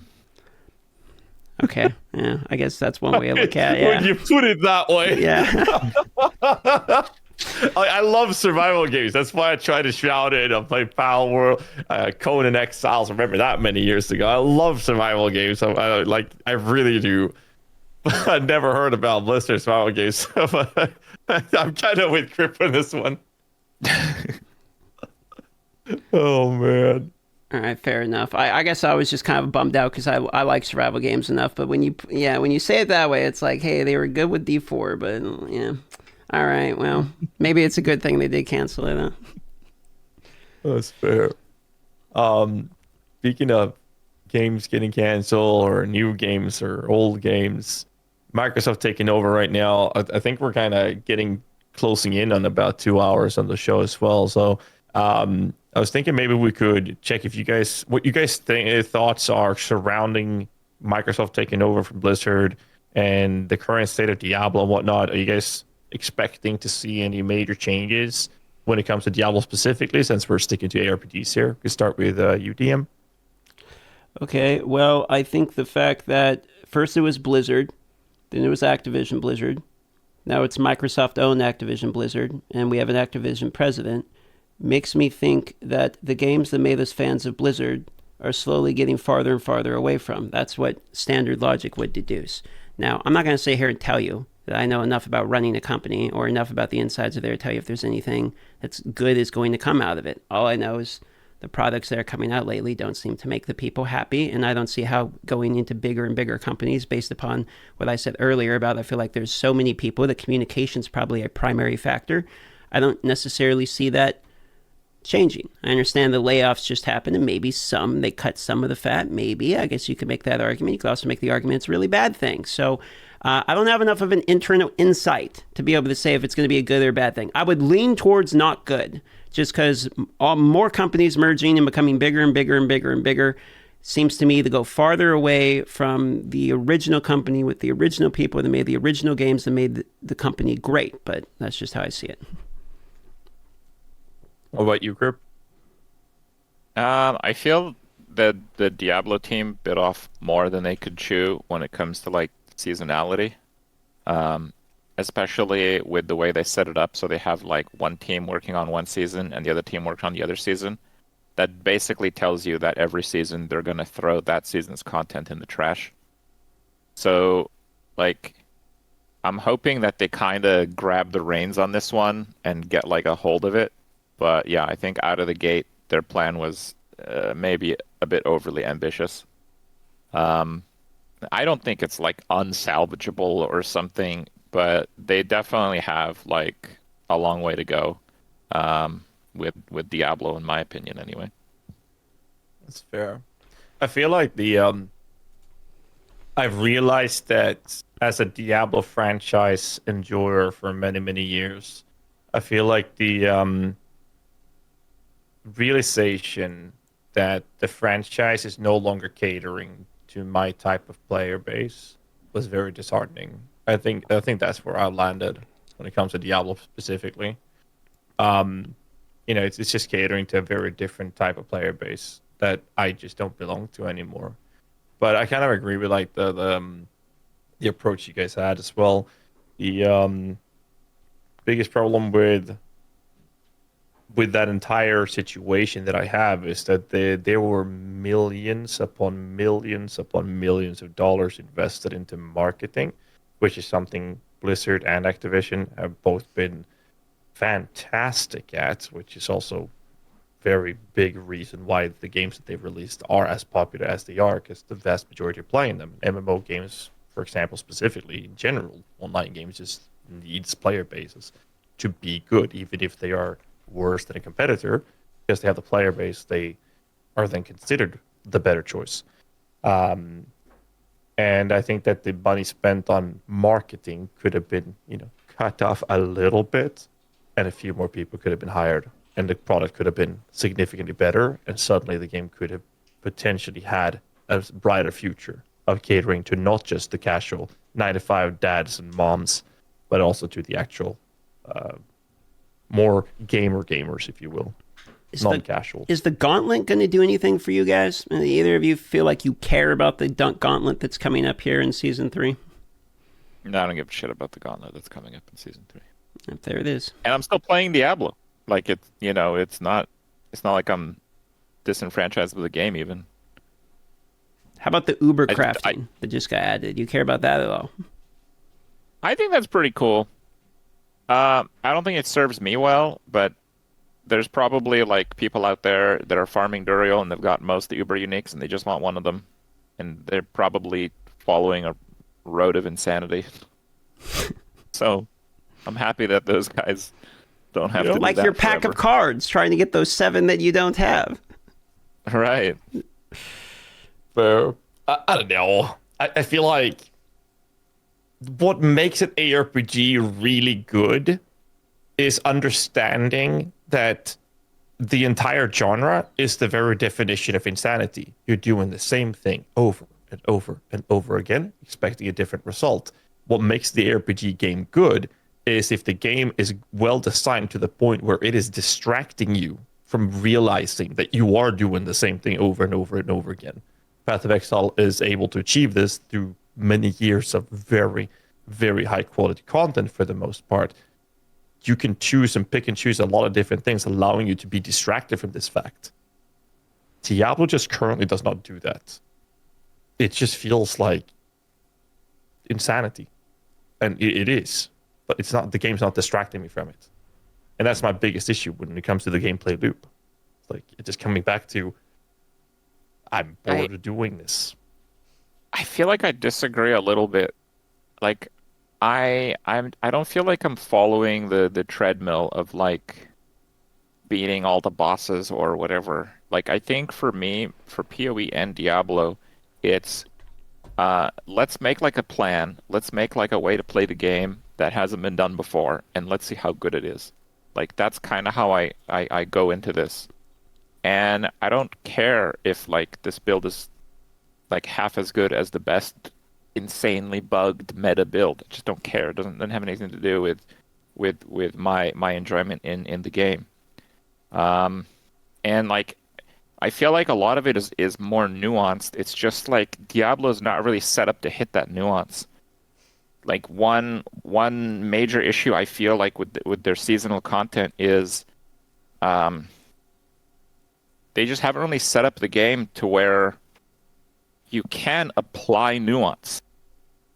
Like, you're talking about a game where like a chest piece can like 5x the EHP of your character, and then the legs as well, and then like a shield as well, and then like a helmet half as much, right? Like, and then you have barbarians doing their one-shot combos for like 1 billion, right? Like, it's not capable of nuance, and because it's not capable of nuance, until they fix some of this stuff and they put it like within more of like a balanced threshold, every single seasonal boss is a loot pinata. It just has to be. I don't think it's so much that they're like adhering to casuals. I think it's that they haven't really set up a game where they can apply nuance in it. Right? Like when they're like, oh, this is going to be the new epic boss that's going to have traps, and then like, oh my god, can you defeat him? Yes. I know I can defeat him. I can take the shittiest build, take off half my gear, and find a way to kill that boss, and next season's boss, and the season after that. Right? Like, until these really core things are addressed, that's just always going to be the case. Does this include pet druid builds or companion druid builds? Yes. Even for single target. Companion druid single target is out of control. Like, you think I'm joking, but no. No, I know you're not joking. I'll take your word for it. The issue with the companion druid, not, though. Yeah. So here's the issue with companion druid. You know how necromancer, like the skeletons have like some HP, and if you really stack survivability, they get like 1/3 of that, and you get the minion armor and the minion resists, and like, hey, they're actually not taking 1/3 of their life per hit. They're taking like 10% now, and you can play the build. Yeah. I don't know what it is, but those stupid wolves have like 5 health, and like the more points you have in the skill, they still have 5 health. And if you give them, gave them that for a Necronode for free, right? So basically, against any content, the minion wolves, which are the highest damage minion, by the way, they will get killed in 3 hits. So, like, you can go do open world content, they're still getting killed in 3 hits. You can do Nightmare Dungeon 100, they're still getting killed in 3 hits. And the added problem is that there's no way to break their CC. Like, if you press the wolf button and all your wolves are frozen, well, they're just going to stay frozen. Nothing happens. So, yeah. So back to the nuance point you're making. Do you think that the team, when it comes to itemization remake, it's basically the same team that made the game on launch, right? So it's like, do you think the team can execute an itemization change to be able to enable that level of nuance? It's possible. I think some of the mechanics they have are actually pretty good. Like they have an attack speed cap of 100. That's good. Because, like, impossible to hit.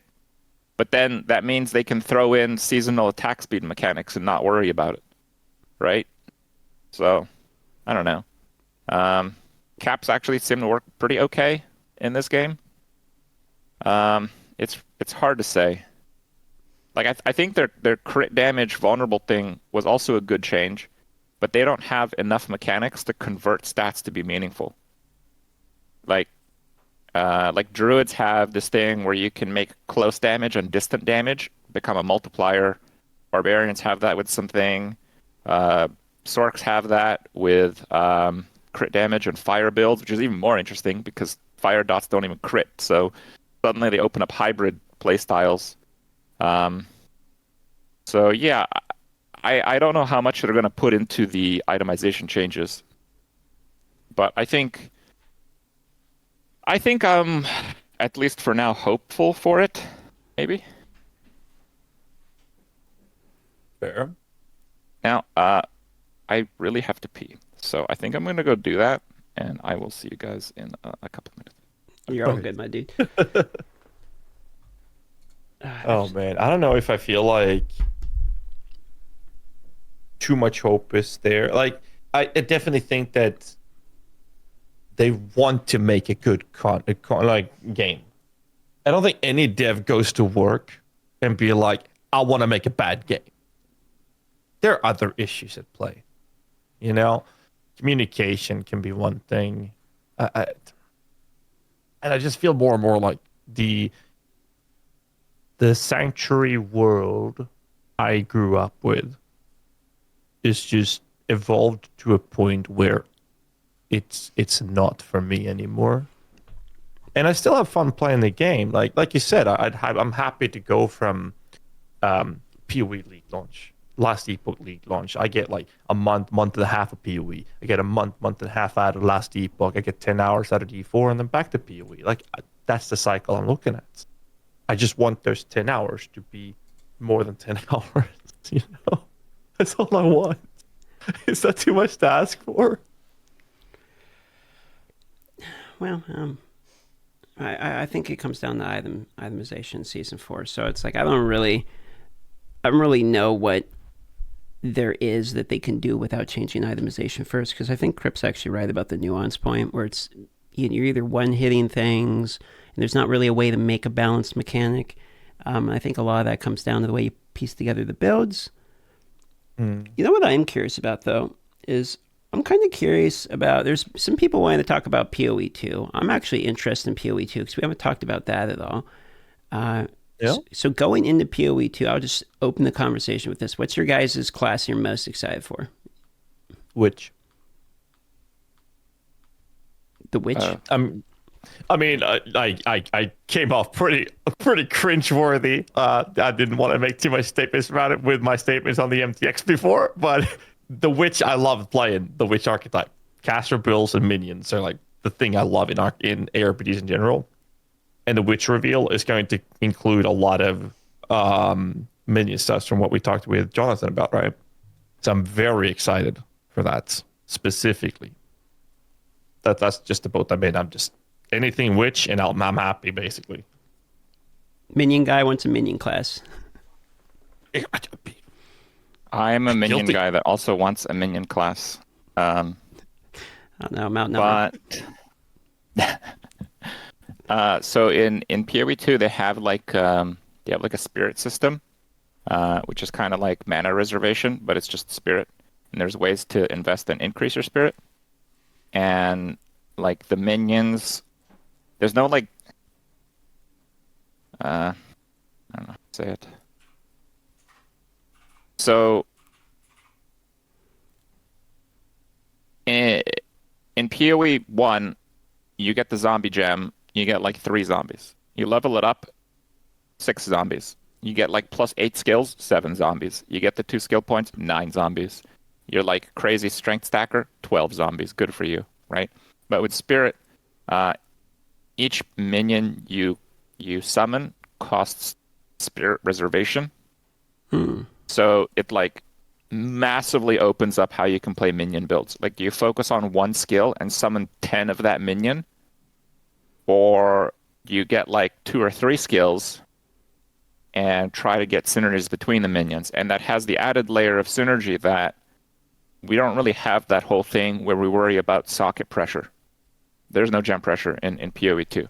Like every gem has a 6 link attached to it. So it's completely different ballgame. So minions are going to be like a new kind of puzzle to solve, and it looks way more complicated to solve than it does in PoE 1. So I'm pretty excited about it also. Do you But think? honestly, I'm more excited about trying to make minion builds work on ascendancies that aren't kind of tailored to it. Like, I actually kind of like Guardian more than Witch, even though it's less tailored to minions. And I've been eyeing like Scion minion builds a little bit, which I think are pretty cool. It's ruthless, okay? We're not talking about the same thing here. Yeah, no, I'm aware. It's okay. Still curious to see what you come up with, though. So still have the PUB you sent me for the Guardian Absolution you played last, I believe. Still looking really solid with the damage conversions, actually. It's pretty good. Yeah, no complaints. Do you think that the fact that swapping weapons is going to swap your entire class tree is going to fundamentally change a ton about minions, since I'm assuming you can have like a summon version of the skill tree. We swap weapons, you summon based upon that skill tree, swap back to like your own casting type of abilities, and then you have different skill trees for the summon itself? Or how do you think that's going to influence it? So we, I imagine Ghazzy did as well. So we played with kind of the weapon swap mechanic a little bit at ExileCon this year. Okay. And when you weapon swap, there's like a tiny delay, but it's like half a second or a second type of thing. Okay. So generally, if they keep that, I mean, it's still in development. If they keep that, I don't think you'll be weapon swapping as much as you think. But minions might be the exception because a lot of it is passive damage. So yeah. Very, very likely, yeah. I think to my understanding was cycled, there's a damage mitigation or damage immunities and stuff like that is what we talked about. I believe that was in the last show we had, or they had with Jonathan. I think that weapon swapping has more to do with the purpose of allowing you to have multiple types of ailment or elemental damage approaches, or sort of different types of that, so that when you encounter an enemy that is very strong against fire, and you were playing a fire-oriented build, you still have the option of having like a side ability that you can swap over to deal with that kind of encounter. Minions have very rarely in the history of PoE been the best at anything. They've just very consistently always had options that are really good at everything. And that's what's really nice with minion builds, when you have a fully prepped and designed, cake cooked and ready, baked and ready to go with. And that's where minions are so good, because the process of getting to that stage is so much fun. That's where I enjoy so much with PoE, for example. And they have less of an issue with those things, unless, of course, we're talking about the fact that you're doing full conversion to something. Like in the current state of PoE, you have Triad Grip, full cold conversion, you pop Expedition.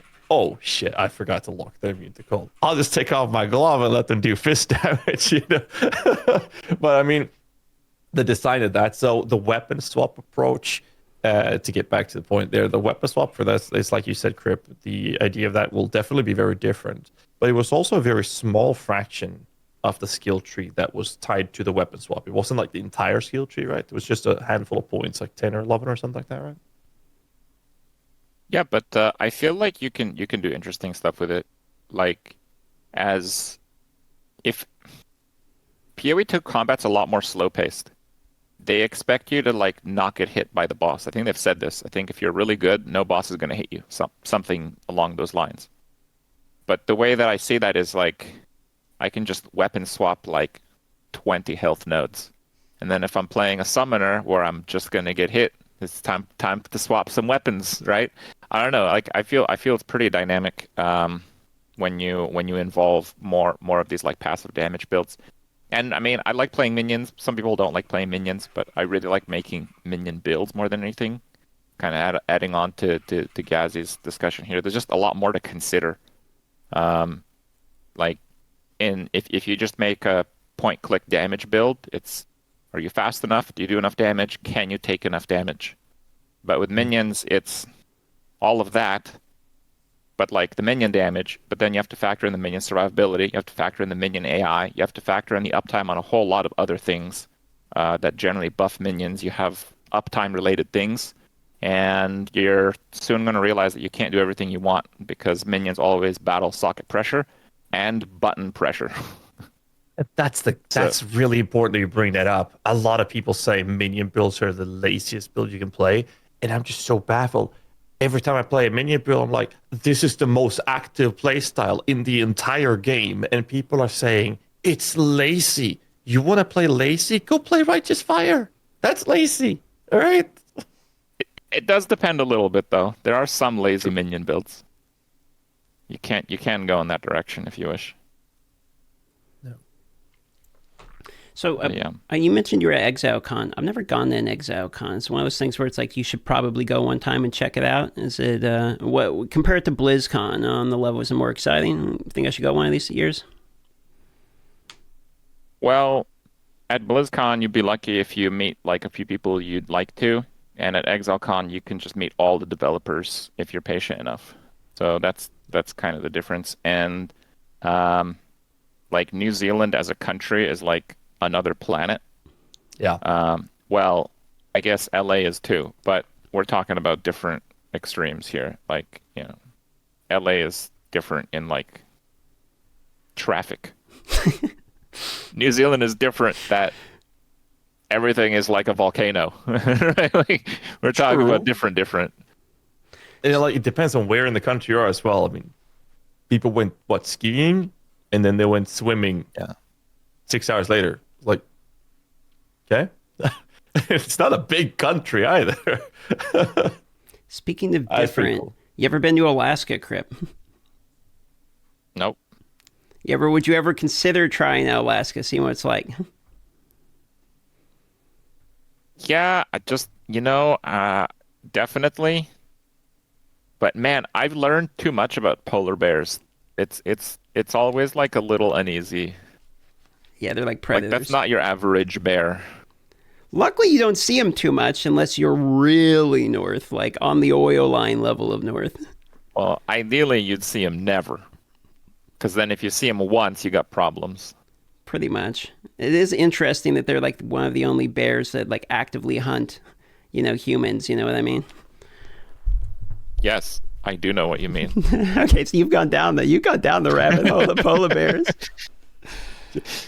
I mean, I live in Sweden. Like, the most dangerous shit we got down here is like a wild boar and a moose. That's about it. And you have to go to very specific places to find these. That's it. Like, we don't even have venomous animals, so it's like, Yeah. Maybe a wasp. The moose are pretty cool, but I'm more scared of a moose than I am of a polar bear, just because the moose are everywhere. Like, I saw one in my house's front yard. I've only been there a week. I walked out the door, and there's just a big old moose. It's like, all right, here we go again. You see those on, like, a weekly basis, pretty much. They're massive. Like, you don't get perspective on how big these animals are until you actually see one in real life. They're humongous. Monstrous sized. Someone says in Ireland, the most dangerous animals is a badger. Well, in New Zealand, the most dangerous animal is a tourist. So. I thought you were going to say drop bear. A tourist? That's kind of true, though. That's kind of true. But, like, New Zealand is basically the safe version of Australia. Nothing really wants to kill you. Australia, everything wants to kill you. Wait, where are you from, Kripp? You're not in New Zealand, are you? No. I live in Canada. I live in Toronto. It's like the big city. Okay. You're not terribly far. Downtown. I've been to Toronto. Yeah. I've driven the Alcan like 4 times because the cheapest way to get a car is buy it in Washington and drive the Alcan to Alaska because the prices in Alaska are like kind of ridiculous. So you get used to doing the Alcan. What is an Alcan? Is that like a train? Oh, no, it's the Alaska Canadian Highway. So it's the road that connects Alaska to Washington, to the lower 48 there. That's the Alcan. And whenever I do the Alcan, I like to stop in Edmonton and check out the mall there. I always thought the mall was pretty cool, although it gets boring after, And it's like a mall, but bigger, I guess. But the water parks and stuff are kind of cool on the inside. How long does this drive take you? Oh, multiple days for sure. I mean, I guess you could bomb it. But I mean, it's thousands of miles. Like, it's not a. I mean, like, I live in Sweden. I live in southern Sweden, not all the way down, but on the west coast. It takes me about 6 hours on the car to get to just about midway. it will take me less than a day to drive from one end of the country to the top of the other end. Less than a day. Yeah, that's insane for me. It takes 6 hours in Alaska to go from the one major city to the other, which is Anchorage to Fairbanks, is 6 hours. And those are like the two major cities, basically. And then, there's even farther than that if you really wanted to. That's not too bad. Crazy. I have that perk in Europe. I get on a plane, a 3-hour ride with a plane, and I can visit probably in the ballpark of 15 countries on a 3-hour plane ride. 10 to 15 countries is what that flight would take me to. That's not bad. I mean, if you can go to that many different countries, for me, it's like the only country that's close is Canada. I guess Japan's not that far away because, you just cross the sea there. But if I'm going to, like, California is, 7 or 8 hours, basically, from Alaska. No. That's fair. Speaking of traveling and moving things, like our bodies, my fiance is dying to get down to the jacuzzi with our new house. So I think we're going to have to wrap things up. We were hitting a bit of around 2 hours as well. Anything you guys want to bring up for final comments before we wrap this up? No, I'm good. Thank you for having me. Thank you for joining, Kripp. Appreciate it as always, man. Yeah, thanks for, out of all the podcasts we've done, man, I was kind of the most excited to talk to you. I'm not going to lie, because I watched you for years before I even made videos at all. So thanks for having the conversation, dude. You got to rate me now. Did I live up to the hype, or was it like a Diablo 3 or 4 situation here? Ooh, that's a good question. To be honest, I'm glad that it's just like a dude who's having a normal conversation. Like, there's no aura at all of like facade or persona. It's just Kripp. It's just kind of I was a little nervous. I'm not gonna lie to you, dude. I was kind of nervous. I'm like, okay, well, this is the one I don't want to like fuck up or whatever, because I've been watching this boy a while. But no, it was what I was hoping it was. And thanks for answering the question about that I had around career advice, I suppose. So that means a lot. So yes. Oh, thank you. All right. That's very fun. For those of you watching this on YouTube, you can find DarthMicrotransaction and Mr. NL_Kripp. Links to their Twitch channels is down in the descriptions below, as well as mine, Ghazzy TV. Make sure you hit the like button, subscribe for more content. And we're doing these pseudo bi-weekly now. Last Epoch show coming up very soon on the 19th of February, sorry.